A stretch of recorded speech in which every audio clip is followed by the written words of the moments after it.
Hola, ¿qué tal amigos de Caput? Muchas gracias a todos los que comentaron en el video anterior, a todos los que se han suscrito y a todos los que nos han dado likes. El video de hoy va a ser un video cortito en el que nada más les voy a hablar sobre 5 ventajas y 5 desventajas de un auto eléctrico. Ventaja número 5.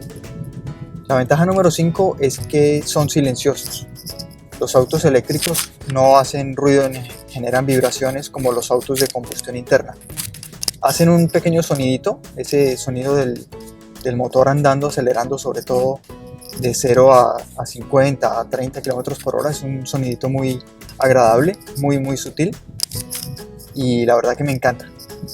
Sueño el día en el que las ciudades no tengan autos ruidosos, motos ruidosas, buses, camiones ruidosos, sino que todo sea silencioso. Ojalá, sobre todo en el centro de las ciudades, que es un nivel de, sin mencionar la contaminación, ¿no? Pero un nivel de contaminación auditiva terrible. Desventaja número 5. La desventaja número 5 es que son silenciosos. Sí, ya sé que lo acabo de nombrar como una ventaja, pero para muchos es una desventaja. No les gusta que los autos sean silenciosos, sobre todo para esos románticos del pasado que les gusta el rugir del motor. Bueno, lo entiendo, por eso lo pongo como una desventaja. Otra razón es que en algunas ciudades, en algunos lugares, hay preocupaciones por el hecho de que al ser tan silenciosos, por ahí puedan llegar a causar accidentes con peatones distraídos, sobre todo en estacionamientos, en sitios donde se anda a bajas velocidades. Para mitigar esto, algunas empresas han puesto ya sonidos en los autos que alertan a las personas de su proximidad, y algunas otras empresas han ido aún más lejos y han simulado el sonido tradicional de los motores de combustión interna. A mí esto no me gusta mucho, me parece como un retroceso, pero bueno, para esos románticos del pasado, ahí está una alternativa. Ventaja número 4. Costo de operación. Con el costo de operación me refiero al costo de tener el vehículo y de utilizarlo. Por un lado, el costo de la electricidad versus el costo de la gasolina o el diésel o el gas o cualquiera de esas alternativas, en general va a ser más barato. Por supuesto, si tenemos, por ejemplo, paneles solares, el costo va a ser, entre comillas, gratis. Nunca vamos a poder tener una refinería en casa para producir nuestro propio petróleo, nuestra propia gasolina o diésel, mientras que con los vehículos eléctricos sí existe esta alternativa. Por otro lado, no solamente el costo de mover el vehículo, sino el costo de mantenerlo. No existe tal cosa como un service para un vehículo eléctrico, más allá de llenarle el tanque del agua para los limpiaparabrisas, más allá de hacer una rotación de ruedas. No existe el tema del cambio de aceite, del cambio de los filtros, no existe el tema de revisar la correa de distribución, no existe el tema de todo lo que está asociado a la transmisión del vehículo, no existe nada de esto, así que el costo de operación es mucho más bajo. Algo de lo que les voy a hablar en otro video es el freno regenerativo. Esto también hace que el costo de las pastillas de los frenos sea cero. Prácticamente nunca hay que cambiar las pastillas de los frenos durante la vida útil del auto. Desventaja número 4. La desventaja número 4 es el costo inicial del vehículo, especialmente en América Latina. Algo que por ahí no es muy sabido es que hoy en día, para los fabricantes, es tan barato o más barato fabricar un vehículo eléctrico que su paralelo de combustión interna. Por supuesto, esto no les conviene, así que vehículos iguales, bien sea híbrido o de combustión interna versus un vehículo eléctrico, van a subirle el precio bastante más al vehículo eléctrico. Esto va a cambiar, esto está cambiando ya, comienzan a surgir alternativas muy baratas, en China sobre todo, y esto se va a distribuir al resto del mundo. Eventualmente incluso compañías de alta gama como Tesla ya van a producir vehículos mucho más económicos. Ventaja número 3. La ventaja número 3 es que un vehículo eléctrico es mucho más divertido de manejar que un vehículo de combustión interna. Y esto es difícil de explicar y es difícil de convencer a la gente si no lo han vivido, si no lo han experimentado. Manejar un vehículo eléctrico es otra cosa. La aceleración que tiene es muy superior, inclusive en vehículos de gama baja. Es muy superior a su paralelo en un vehículo de combustión interna. Lo estables que son en las curvas al tener las baterías generan un centro de gravedad, hacen que el vehículo tenga un centro de gravedad muy bajo y esto los hace muy estables.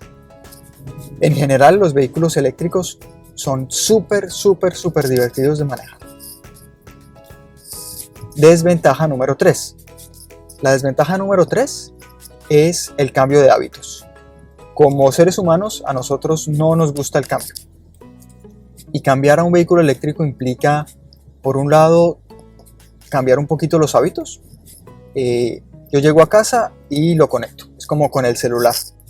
A todos nos tocó acostumbrarnos al tema de recargar los celulares. Bueno, con un vehículo eléctrico es igual.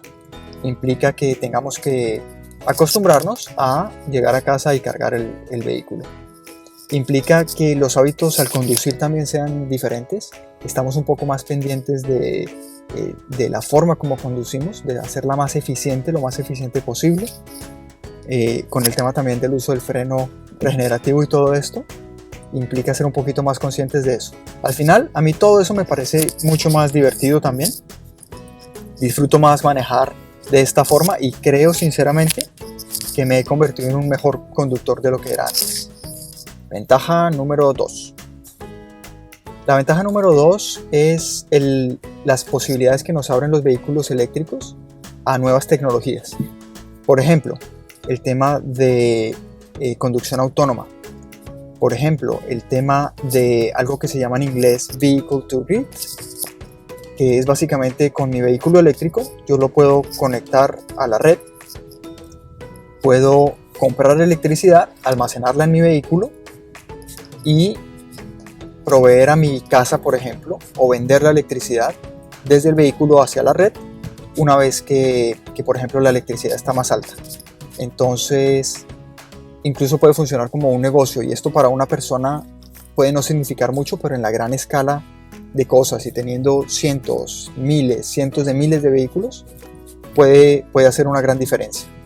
Nos permite, por ejemplo, tener actualizaciones de software que solamente con una actualización ya el vehículo tiene acceso a nuevas características, mejora su rendimiento, mejora la forma de conducir, etcétera, etcétera. En fin, son muchas las nuevas posibilidades tecnológicas que se comienzan a abrir con los vehículos eléctricos y que simplemente no teníamos antes con los vehículos de combustión interna. Desventaja número 2. La desventaja número 2 es lo que se conoce en inglés como el range anxiety o la ansiedad de rango y tiene que ver con la duración de la batería. ¿Cuántos kilómetros la batería me puede dar? Si bien es cierto que existe la ansiedad de rango con los vehículos tradicionales, que la gente se pone nerviosa cuando el tanque está llegando a cero y no hay cerca una estación de servicio, esto se ve potenciado con los vehículos eléctricos. Depende mucho del vehículo eléctrico y del lugar donde te encuentres, de tus hábitos y de cómo lo utilices. Hay vehículos que hoy en día te pueden dar 800 kilómetros de rango. No veo, la verdad, que haya ansiedad de rango con un vehículo como esos. Pero un vehículo más modesto te puede llegar a generar ansiedad de rango, sobre todo al principio mientras te acostumbras al nuevo hábito de un vehículo eléctrico. Saber dónde están las estaciones de carga, cargarlo lo suficiente para lo que lo vas a usar, etcétera, etcétera. Pero lo cuento como una desventaja porque pues existe y hay que tenerlo en cuenta para hacer el salto. Ventaja número 1. Para mí la principal ventaja de un vehículo eléctrico es el hecho de que no contamina. Voy a decir que no contamina. Ya sabemos y vimos en el video anterior que cualquier acción del ser humano genera contaminación. Pero comparándolo con lo que contamina un vehículo de combustión interna y todo el proceso que lleva a la producción de combustibles, es ínfimo. Así que voy básicamente a mencionarlo como que un vehículo eléctrico no contamina. Para mí es la principal razón. Y es la principal razón porque, pues nada, yo quiero dejar un lugar para mis hijos y para las futuras generaciones tan bueno o mejor del que he vivido yo. Y si está en mis manos hacer algo para contribuir, pues vaya que sí lo voy a hacer. Finalmente, desventaja número 1, el tema de la infraestructura. Especialmente en América Latina hay muy poca infraestructura para la carga de vehículos eléctricos. Esto es una desventaja, pero es una oportunidad grandísima para hacer un negocio ahí. Un negocio para hacer cientos de negocios en los diferentes países y con diferentes modelos. Toda la infraestructura de autos eléctricos que existe, por ejemplo, en Estados Unidos, se puede replicar en nuestros países. Y no estoy hablando solamente de tener superchargers Tesla a los que van a poder acceder únicamente vehículos Tesla, sino cargadores gratuitos en centros comerciales que van a motivar a la gente a ir a estos lugares. Supercargadores en las rutas, en las carreteras más transitadas. Todo esto va a ser muy común, no lo es hoy en día y por eso lo marco como una desventaja. Bueno, espero que les haya gustado. Cuéntenme si se les ocurren otras ventajas y desventajas. Estas no tenían ningún orden en particular, pero cuéntenme si están de acuerdo o no están de acuerdo. Como siempre, disco rayado de todos los que estamos en YouTube. No se olviden de comentar, no se olviden de suscribirse, por favor denle like y por favor compartan en sus redes sociales. Muchas gracias.